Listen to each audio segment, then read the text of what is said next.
YSR Congress party నుంచి రోజా గారు మాట్లాడుతూ ఉన్నారు. కూటమి ప్రభుత్వం అధికారంలోకి వచ్చిన దగ్గర నుంచి వైఎస్ఆర్ కాంగ్రెస్ పార్టీకి సంబంధించిన కార్యకర్తలు కానీ నాయకులు కానీ ఎలా అరెస్ట్ చేయాలనే మీద దృష్టి ఉంది, కానీ వీరికి పరిపాలన మీద దృష్టి లేదు. సూపర్ సిక్స్ ఎలా అమలు చేయాలనే మీద దృష్టి లేదు. రెడ్ బుక్ మీద ఉండే కాన్సన్ట్రేషన్ వీరికి పరిపాలన మీద లేదు అన్నది చెప్తుంది. ఏం చెప్తారు? రోజా గారు గురించి మాట్లాడాలంటే సిగ్గుగా ఉంది.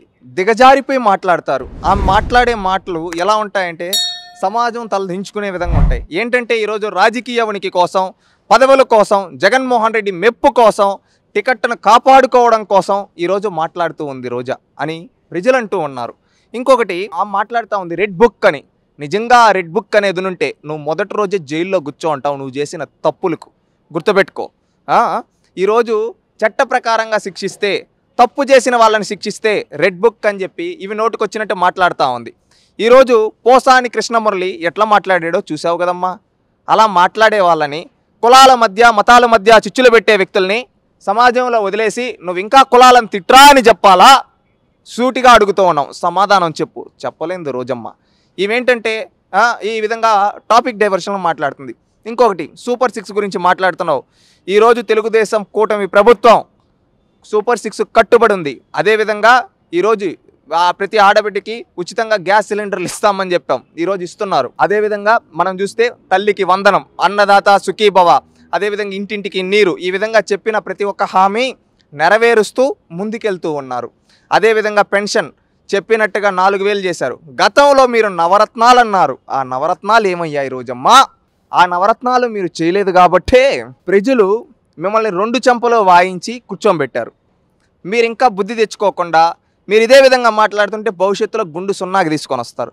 మిమ్మల్ని వేరే పార్టీలు ఏం చేయాల్సిన అవసరం లే, మీరే మీకు గుండు సున్నా తెచ్చుకుంటారు మీరు నోటి దోలతో. అది గుర్తుపెట్టుకోండి. ఇకనైనా మారి పద్ధతి మార్చుకోండి. ప్రజాస్వామ్యంలో ఒక హుందాతనమైన రాజకీయ నాయకులుగా మెలగండి. ఏంటంటే ఏమన్నా నిర్మాణాత్మకమైన విమర్శలు చేస్తే స్వీకరిస్తారు, అంతేగాని నోటుకు వచ్చింది కదా అని చెప్పి ఏది పడితే అది మాట్లాడితే ప్రజలు ఆల్రెడీ మూతిపళ్ళు రాలగొట్టారు, మళ్ళీ ఇంకొకసారి రాలగొడతారమ్మా. గుర్తుపెట్టుకో. ప్రజాస్వామ్యంలో ఒక మాజీ ఎమ్మెల్యేగా ఎలా ఉండాలో తెలుసుకో.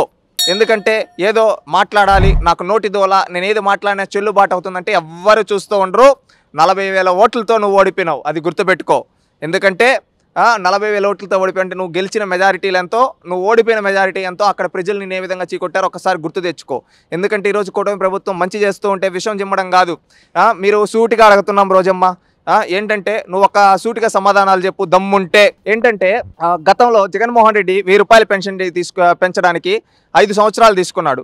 చంద్రబాబు నాయుడు గారు వచ్చిన తొలి నెలలోనే గతంలో ఆయన చెప్పిన విధంగా 3 నెలలు కూడా కలిపి 7,000 ఇస్తానని చెప్పి దేశంలో ఎక్కడ చేయని విధంగా 7,000 ఇచ్చాడు. దాని గురించి మాట్లాడు. అదేవిధంగా 4,000 పెన్షన్ ఈరోజు ఇస్తున్నాడు. ఒకప్పుడు మీరు వికలాంగులకు 3,000 ఇస్తే ఈరోజు చంద్రబాబు నాయుడు గారు 6,000 చేసి ఇస్తున్నారు. దాని గురించి మాట్లాడు. ఒకప్పుడు మీరు తల్లికి వందనం 44 లక్షల మందికి ఇస్తే ఈరోజు చంద్రబాబు నాయుడు గారు 65 లక్షల మందికి ఇస్తూ ఉన్నారు. ఒకప్పుడు అన్నదాత సుఖీభవ మీరు 40 లక్షల మందికి ఇస్తే ఈరోజు 50 లక్షల మందికి ఇస్తూ ఉన్నారు. అదేవిధంగా ఒకప్పుడు మత్స్యకారులకు మీరు 10,000 ఇస్తే ఈరోజు కూటమి ప్రభుత్వం 20,000 ఇస్తూ ఉంది. ఈ విధంగా ప్రతి ఒక్కటి మీకంటే డబుల్ సంక్షేమం, రెట్టింపు సంక్షేమం చేస్తూ ఉన్నారు. దీని గురించి మాట్లాడండి. ఏంటంటే వీళ్ళు ఏంటంటే ఒకటి నేర్చుకున్నారు, ఎప్పుడు పదే అబద్ధం చెప్తే అదే నిజమవుతుంది అనుకుంటున్నారు. ఇప్పుడు ఎవ్వరు వీళ్ళ అబద్ధాలు నమ్మే పరిస్థితుల్లో లేరు. ఒకటి గుర్తుపెట్టుకోండి, ఈరోజు కూటమి ప్రభుత్వం సంక్షేమానికి కట్టుబడి ఉంది. అభివృద్ధి సంక్షేమం 2 కళ్ళగా భావిస్తూ రాష్ట్రాన్ని ముందుకు తీసుకొని వెళ్ళడానికి ఈరోజు చంద్రబాబు నాయుడు గారు కంకణం కట్టుకొని పనిచేస్తున్నారు. నిరంతరం ప్రజల కోసం, ప్రజల మధ్యలో చంద్రబాబు నాయుడు గారు, నారా లోకేష్ గారు, పవన్ కళ్యాణ్ గారు పనిచేస్తూ ఉన్నారు. ఇదే దిశగా వెళ్తారు.